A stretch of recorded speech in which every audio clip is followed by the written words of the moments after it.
Hello. হ্যাঁ, hello. শিশির বাবু বলছেন তো?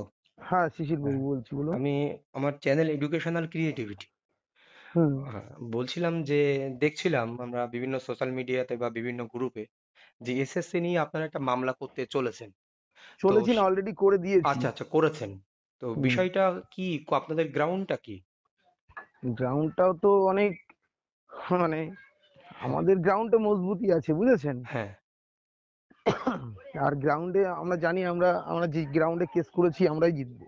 আচ্ছা আচ্ছা।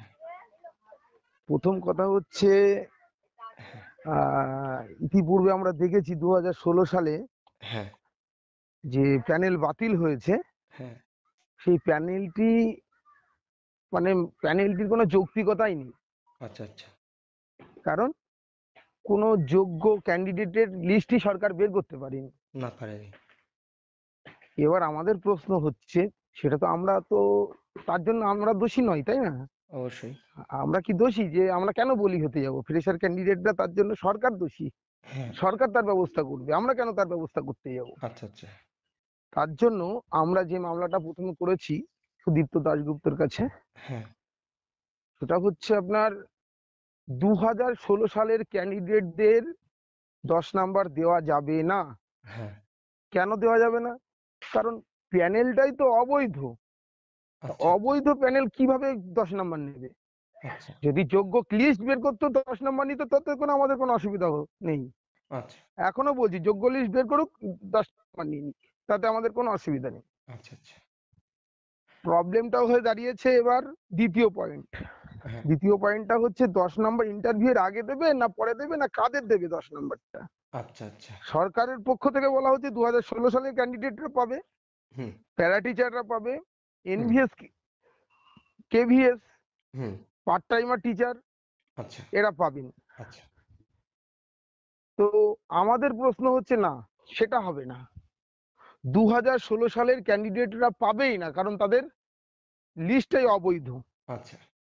দ্বিতীয় যে মামলাটা করা হয়েছে সেটা হচ্ছে, এই কিছুদিন আগে হ্যাঁ এসএসসি চেয়ারম্যান এবং শিক্ষামন্ত্রী প্রেস সম্মেলনে বলেছিলেন হ্যাঁ। যে 10 নাম্বার ইন্টারভিউ এর আগেই দেওয়া হবে। আচ্ছা আচ্ছা। তাহলে দেখা যাচ্ছে যে আমরা 60তে পরীক্ষা দিয়েছিলাম, হ্যাঁ আর ওদিকে 10 নাম্বার একাডেমিক। হ্যাঁ। তার মানে ফ্রেশাররা 70-এ কাটাবে আসে, আচ্ছা। 70 নাম্বারে কাটাবে আসে। হ্যাঁ আর ওদের যদি 10 নাম্বার আগে দিয়ে দেওয়া হয়, তাহলে হুম। 80-তে কাট অফ হচ্ছে। তাহলে এখানে আচ্ছা অসমতা দেখা দিচ্ছে। আচ্ছা সংবিধানের 16 নাম্বার দ্বারা মানা হচ্ছে না। আচ্ছা। সংবিধানের 16 নাম্বার ধারা অনুযায়ী চাকরিতে সকল ভারতীয় সমান অধিকার। আমরা কি দেশের নাগরিক না? হুম আমরা কি হুম ঠিক। আমরা কি বঞ্চিত থেকে যাব? আচ্ছা। আমাদের কথা হচ্ছে যে 10 নাম্বার দেওয়া হোক। হ্যাঁ। KVS, NVS, para teacher, part timer. আচ্ছা আচ্ছা। যেহেতু আমরা গেজেট অনুযায়ী পরীক্ষা দিয়েছি, হ্যাঁ গেজেটে স্পষ্টভাবে লেখা ছিল, কি লেখা ছিল, যে না, 10 নাম্বার এক্সপিরিয়েন্স নাম্বার দেওয়া হবে। হ্যাঁ। আমরা ঠিক আছে, দিতে রাজি আছি, কারণ আমরা গেজেট অনুযায়ী যেহেতু পরীক্ষা দিয়েছি। এখন যদি কোর্টে যাই, গিয়ে বলি 10 নম্বর অবৈধ, হুম।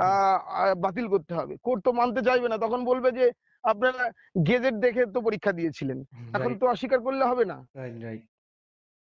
তা আমি আমি আমরা কি বলতে চাইছি, ঠিক আছে 10 নাম্বার দেওয়া হোক, কিন্তু কিন্তু ইন্টারভিউ এর পরে আপনাদের মূলত ইন্টারভিউ এর পরে দেওয়া হোক। দাবি, মূল স্ট্রং বিষয় দাবি হচ্ছে এটা। ইন্টারভিউ এর পরে দেওয়া হোক। ইন্টারভিউ এর আগে দেওয়া হলে আমরা চাকরি পাবোই না, কেউ কোনো ফ্রেশার প্রার্থী পাবে না। এর কারণটা কি? দেখা যাচ্ছে যে আমি 58 পেয়েছি আমার হিস্ট্রি সাবজেক্ট, হ্যাঁ। আর একজন ক্যান্ডিডেট প্যারা টিচার হোক, পার্ট টাইমার হোক, সে পেয়েছে 52, 52 হুম পেয়েছে। হুম হুম তার যদি মানে আগে আগেই 10 নাম্বার দিয়ে দেওয়া হয়, হুম। তাহলে 52 আর 10, 62 হয়ে যাচ্ছে। আচ্ছা আর আচ্ছা আমি পরীক্ষা দিয়েও আমি 58 পাচ্ছি। আচ্ছা আচ্ছা। আমি এত বছর ধরে, 9 বছর ধরে অপেক্ষা করছি একটা এসএসসির জন্য। হ্যাঁ। আমি যে কোচিং এ পড়াচ্ছি, 18 বছর ধরে আমার নিজস্ব কোচিং সেন্টার আছে, তাহলে আমার এক্সপিরিয়েন্স নেই ওখানে? আচ্ছা আচ্ছা, বুঝতে পারছি। আমার কথা হচ্ছে, কেন পাবে? আগে আচ্ছা কেন পাবে? আচ্ছা। পরে দেওয়া হোক, কোনো অসুবিধা নেই। এর আগেও এসএসসি দিয়েছে, 5টা নাম্বার দিয়েছে, হ্যাঁ। কিন্তু সেটা হচ্ছে ইন্টারভিউ এর পরে। আচ্ছা ইন্টারভিউ এর আগে দিলে আমরা কোনো মতেই মেনে নেবো না, কারণ আমাদের কেসও আমাদের পক্ষে যাবে, আমি জানি। রায়ও আমাদের পক্ষেই আসবে, আচ্ছা। আমার শুনানি যতদূর সম্ভব। কবে নাগাদ হতে পারে বলে মনে হয়? শুনানির কথা তো এখন গোপনীয় ভাবে রেখে দিয়েছি আমরা, হ্যাঁ, প্রকাশ্যে আনতে চাইছি না, খুব তাড়াতাড়ি শুনানি হবে। মানে পুজোর ছুটির মধ্যে তো আর হচ্ছে হ্যাঁ, পুজোর ছুটির পর পরই দেখবেন। পরপরই শুনানি হবে। হ্যাঁ, শুনানি হবে। আচ্ছা, আপনাদের কোনো আন্দোলনের পদক্ষেপ বা পরবর্তী কিছু এমনি হ্যাঁ, কিছু 14 নিয়েছেন? তারিখে আন্দোলন ডাকা হয়েছে। আচ্ছা, 14 তারিখে আপনারা আন্দোলন করছেন এই সমস্ত দাবি দাওয়া নিয়ে। হ্যাঁ, হ্যাঁ, হ্যাঁ, এই সমস্ত দাবি দেওয়া নিয়ে। তাহলে আপনাদের মনে হচ্ছে যে আপনাদের পয়েন্টটা স্ট্রং, আপনারা জয়ের দিকে এগিয়ে যেতে পারেন। অবশ্যই আমাদের একদম পয়েন্ট, স্ট্রং পয়েন্ট। আচ্ছা আচ্ছা। আপনারা কেউ না আসুক, আমি জীবন দিয়ে দেবো পেরিসারদের জন্য। হ্যাঁ, আপনাদের মোটামুটি ফাইল হয়ে গেছে তাই তো? মোটামুটি ফাইল রেডি আছে। আচ্ছা। আরো পিটিশনার, সোমবারে পিটিশনার জমা হবে। আম, আর আমাকে ফোন করেছিল প্রায় 20 থেকে 25 জন আচ্ছা, সোমবারের দিন। আপনারা তারা মোটামুটি জয়েন্ট কতজন হচ্ছে আমাদের পিটিশনার সঙ্গে। পিটিশনার হচ্ছেন, কতজন মতো? আপাতত এখনো আমার কাছে লিস্টে আছে 20 জন মতন। সোমবারে তারা লিস্টেড হবে। আচ্ছা আচ্ছা। তার মালদা থেকে আসবে, আমাকে ফোন করেছিল, মালদা যে নেতৃত্ব দিচ্ছে, উত্তর দিনাজপুর, তারপরে আপনার মুর্শিদাবাদ, ওরা ওদের ওখান থেকেও কিছু আহ আসবে, পিটিশনার আসবে। ওকে, অনেক ধন্যবাদ সময় দেওয়ার জন্য। আচ্ছা, থ্যাংক ইউ আপনাকেও। ওকে, পরবর্তীতে আবার ফোন করব। আচ্ছা, ঠিক আছে। ওকে।